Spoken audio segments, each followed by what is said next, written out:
Hey everyone, it's HappyChimeNoises, and today we're looking at a Korean Zac player who is playing Zac Support. His name seems to roughly translate to Hulk, and I believe he's been a Zac player for quite a long time. He's been in high elo for a really long time, but this season, hitting Grandmaster for actually the first time in all of these years he's been playing. Zac right now is really good, and so is Radiant Virtue, so I think it's a perfect time to try a pick like this. Let's get in game and see how he climbed so quickly. This player may be Master, but you too can get a lot of their skills just by downloading Porofessor. Porofessor is like having a challenger support sitting next to you, telling you all the correct information and helping you climb. You'd be silly to play without it. With automatic rune selection and champ select, straight from high elo players so you know it's going to be correct, to builds being imported into your in-game shop. Sometimes Riot's item suggestions are a bit questionable, but instead get the best builds every time with Porofessor. Summoner spell timers on the UI so you can easily track enemy flashes and get extra kills. Jungle camp timers and recommended routes to immediately level up your knowledge, and even live stats analysis so you can see which areas you need to improve. With loads more features like a tab to find friends to play with, the app is completely safe to use, confirmed by Riot. Whether you're trying to climb in Season 13 or just want a more chill, fun experience, you should download Porofessor right now for free from the link in the description and start winning more games right away. So here we are in game at level 1. Zac is actually pinging that he might want to go for something mid. He didn't take any abilities, but I believe he was looking to see if this Veigar would overextend and then maybe try and blow his flash at level 1. It's something I've seen him do in a couple of games. I checked some of the replays just to see what kind of stuff he usually does. And a level 1 gank just to try and blow a summoner is pretty good, especially with the Kled on his team. Could probably land a easy pull as well, force Veigar to do something. But instead, starts Q, goes bot lane, pretty simple. Relic shield starts, of course, AP Zac, always good. Starts Q, which I think is kind of his best ability in bot lane. His E is obviously good, but Q is super low risk to make plays with. There's a few different reasons why Zac is so good as a support. The first one is, you're already seeing here, incredibly low risk pulls on the enemy carry, or on the enemy support, just for a little bit of chunk damage. If the enemies do go for an all-in, he can always Q one of them, and then also hit the other one, and he'll get a double pull, which is pretty good. Really good for fights later on. Takes his E level 2. Would be happy in some matchups to go for an all-in here, I believe. However, this Zac does play with heal. The summoner spells are a bit broken for some reason. I think they're all up currently. But yeah, this Zac is going for a healing playstyle. His AD carry has Cleanse. Cleanse super popular in Korean high elo. It's very interesting to see a Zac with heal. He also has Font of Life, which is usually a pretty useless rune overall. You can see an all-in here. E just for some peel. He did already use his pull, so he's used most of his effectiveness. Hopefully they can at least trade this kill. Yeah, unfortunately, heal not quite enough in this fight, but the heal is good for 2v2s, also bone plating for fighting, and some more aggressive secondaries. Zac Support overall is a really good engage support, and especially with Radiant Virtue, it's an item that is honestly quite strange to use, but it's super efficient on Zac because it's health based and he just loves health. So we'll see how that works later on. But in terms of laning, it's a lot about the matchups. If he was playing against a Soraka or something, Soraka Vayne, that kind of thing, he'd be able to do so much to the enemy lane to deny them. Against Alistar, if he's ever in a bad position, it's quite likely that he dies. Going for the E out, but does get condemned. Too much CC, unfortunately, in this situation. You can see quite immobile since his E is interruptible. He doesn't always have a dash, actually. It may seem like you're probably safe, but can get caught quite easily. Running back to lane, uses E to get there faster. Just checking some stuff. Sweeper on Zac is quite vital at all points of the game, whether you're playing support or jungle.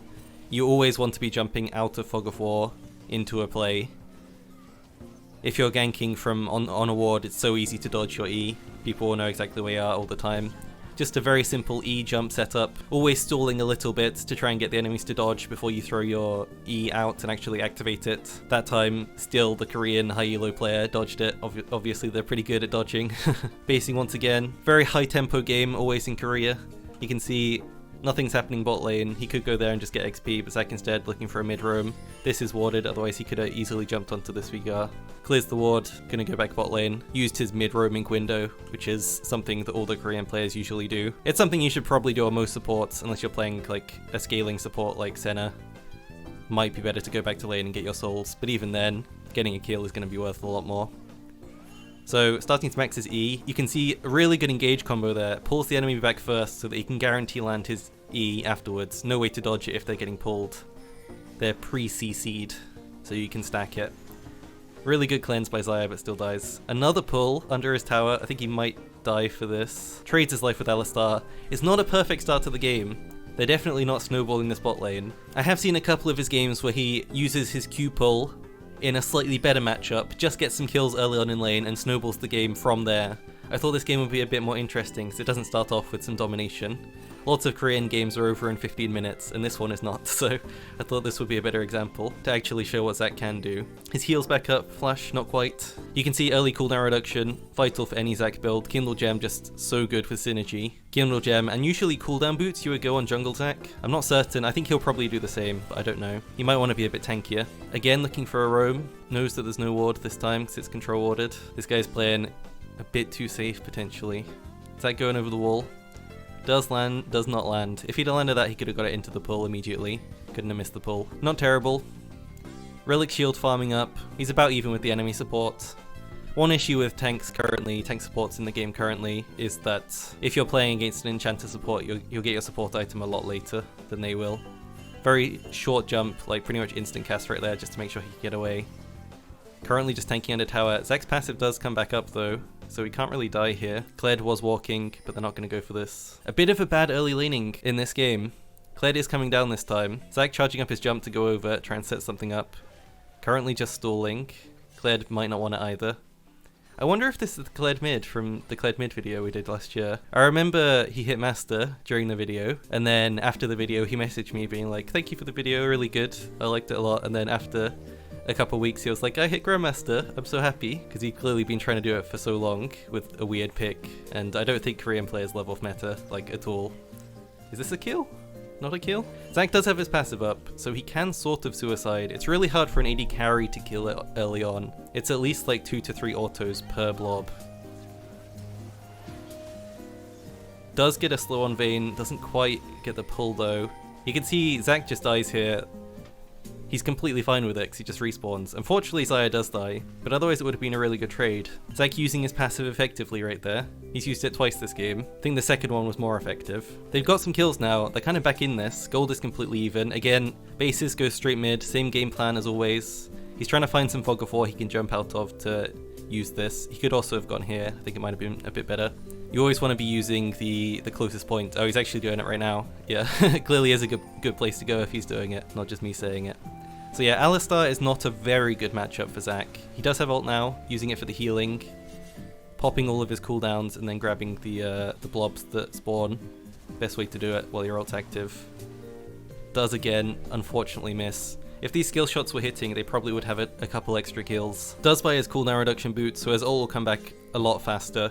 Pretty long cooldown otherwise. But Zac is so good with cooldown reduction because he doesn't really have any spell costs. If you can spam your W over in fights, it's much harder to kill you, and same on support. Rotating back bot lane, ideally he'll probably sweep bushes, make sure there's no vision. I think the main reason we don't see Zac a lot, especially in pro games, is just because he's so counter-pickable. I think he's actually probably a top 3 jungler in the whole game, and especially in solo queue, I think he definitely is. And especially for lower rated solo queue, he probably is the best jungler, because he's got really good damage. And he also is a really good tank, and a really good engager, and a really good ganker. He's got everything. The only thing that beats him is knockbacks and knockups, because they can interrupt his E-dash, the jump. And so a champion like Alistar, who has his Q knockup, I believe his W also cancels it. Janna is definitely the easiest counter to Zac, because you just throw a tornado immediately whenever he gets near you, and he gets knocked up immediately in place, and his AoE knockup gets cancelled. Janna can also use her ultimate if she really needs to. Gragas, another good jungler who can counter him, although Gragas not really seen nowadays. But you can imagine in some matchups where they don't have a knockback, it's kind of impossible to stop Zac from doing what he wants to do. Thresh's E is another good example of a counter. We can see a mid roam going on here. Mid lane going pretty well. Zac goes for a jump over the wall because there was no vision. Looks like they might catch the enemy support. Zac just acting as a frontline in this fight pretty much. Really good roam from the top laner. Using his E just for the damage that time. Maybe he can get a pullback on tower? No, not quite. Always thinking about, does he have something to auto-attack with his Q? Because if you're just throwing Q out with nothing to hit, it's kind of a useless ability, just a small slow. But if there's a guy behind tower, you throw it behind tower, auto-attack the tower, you could probably tank a couple of hits just to get the pullback. Still building into his Radiant Virtue, pretty good build path with Aegis, fine against everyone on the enemy team. Looks like maybe Alistar's doing the same build, who knows? It's a very meta item right now, we're seeing it on junglers, supports. I don't think any top laners building it because they're mostly bruisers at the current time, but it's a very unique item. We can see again, Zac in Fog of War tries to get the engage onto the Vayne. She's already dead. She made the mistake, there was no getting away. It's the classic AD carry situation this season.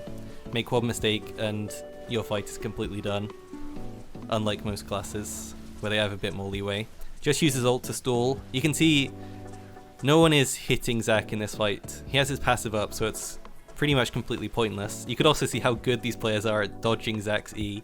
I honestly have no clue how he's able to be climb so much when these players just dodge every single one of his E's. When I played Zac I played him, when I hit Diamond for the first time, I was playing Zac. And when I played him since then, in like Diamond 4+, just like playing jungle, you really never get anyone dodging your E, especially if you do it from out of vision. People just aren't prepared to dodge it. But these players obviously are able to, seeing the circle on the ground. Still no Radiant Virtue picked up. Seems like he's got a bit of a power trough right here, but I think it's worth it. His team are slightly ahead. This isn't a game-winning lead whatsoever. But Zac always has his jumps from out of vision to get even bigger leads. He's such a good engager that it kind of doesn't matter what happens afterwards. It's interesting him playing support instead of jungle, because in jungle you do take a lot of resources, and still your main job is mostly just engaging. Jungle Zac could do this exact play going mid, trying to get an engage off. Ideally you'd want to wait for Alistar to waste his combo, maybe by baiting someone to take it for you, and then use your spells. Radiant Virtue finally picked up. If you don't know what it does, upon casting your ultimate, you transcend, just a fight going on bot lane. You get a ton of max health.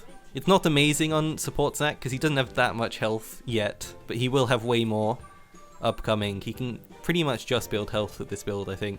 While transcended, you and allies gain ability haste and heal.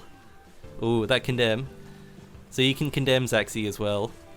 Honestly, Alistar Vayne is probably one of the best lanes you could pick. You see their ultimate flash just to push that Alistar back, pretty common play.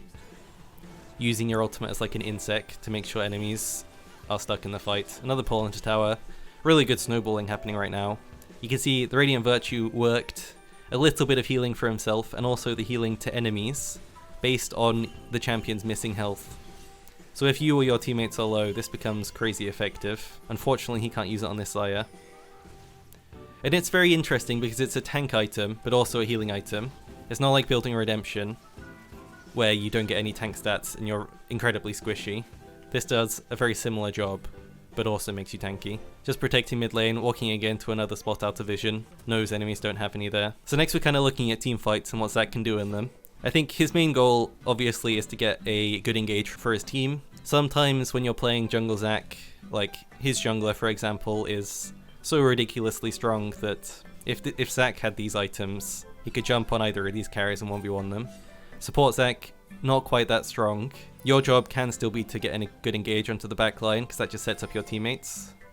Alternatively, just setting up picks, engaging onto who you can, staying safe as well. You definitely don't want to be going in and dying. You know, your team probably won't get much off a backline engage where you die for it. Zac is not exactly a super safe pick. He's a very all-in pick, especially in support. Kled's engaging. Kled 2000 actually on the other team, but they have Kled on their team. Huge knockup from Ornn, which goes almost into a huge knockup for Zac. Ulting just to stay at the front line. They're actually losing this fight, it's being turned around. It wasn't a very good E from Zac, they do get the Baron though.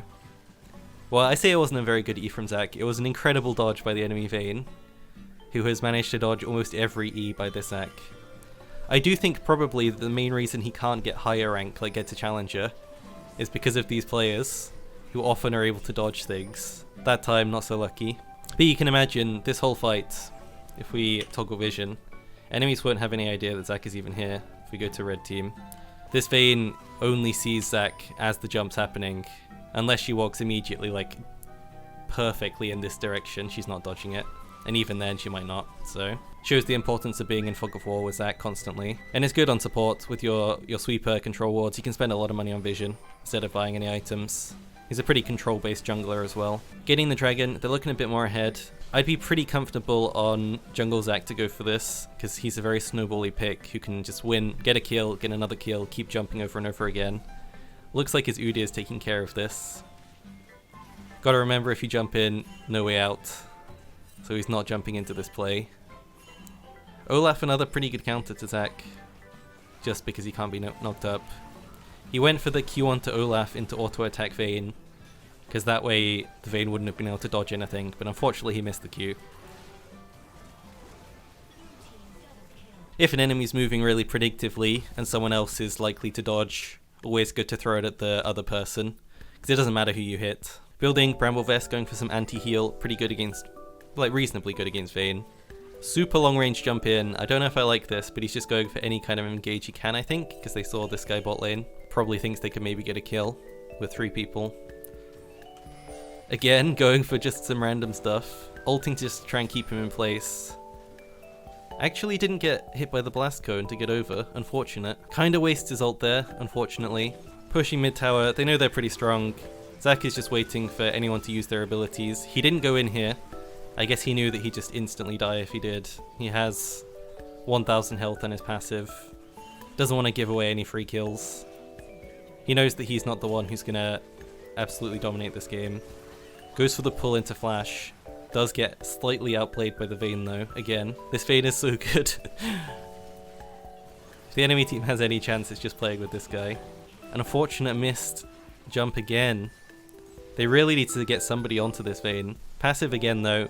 Stays alive, half health. Pretty fine to keep pushing, I think. Jump up again. Tried to predict the jump, not quite. A pull though should be a kill.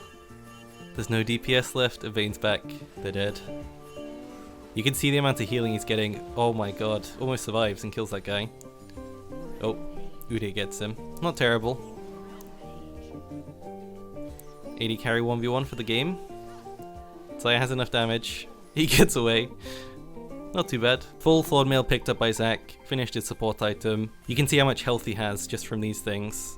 Almost three health bars. This becomes a lot more effective. Increases max health by 300 for free. And a lot more healing. Increased by up to 100% healing based on missing health. So pretty silly amounts. Just going for some vision control. Pushing the wave with his AoE damage. Kinda useful. I guess the question with Zac supports is it better than an engage support? Another kind. This kind of play right here shows me that like it is just as good. A champion like Nautilus could not do this. A champion like Leona maybe could. I think the advantage you get with a Zac over a champion like Nautilus is the simple range. If you pick it in a good matchup, like against 2 squishy bot laners, for example Zeri Yuumi, Zac would be reasonably good into them. Probably Zeri Lulu, Zac would be pretty good. Lulu does have the knock-up though. You want 2 champions you can pull into each other, so Yuumi's not ideal. But against any champion who doesn't have hard CC to knock you up, knock you back, he is pickable. And you can see the long range engages he does that makes this champion worth picking. So before the Radiant Virtue nerfs come, it's probably a good time to be playing Zac. He's also very strong. Whether you're playing jungle or mid or even support, I'd say probably jungle's the strongest, especially in just like normal ranks where most people are. Might as well play it in jungle. If you're playing support, it's quite easy just to chain feed over and over again since you're not actually very mobile. Some champions will just completely ruin you by interrupting your E, and once you don't have your E, you're stuck in the fight no matter what. But yeah, you can see the healing to self from Radiant Virtue just from a couple of fights, 1500, and good healing to allies. It's quite crazy it applies to all allies around you, so a team full of melee champions is ideal, definitely. Thank you for watching, hope you enjoyed, and I hope you check out Horrorfester as well, link in the description.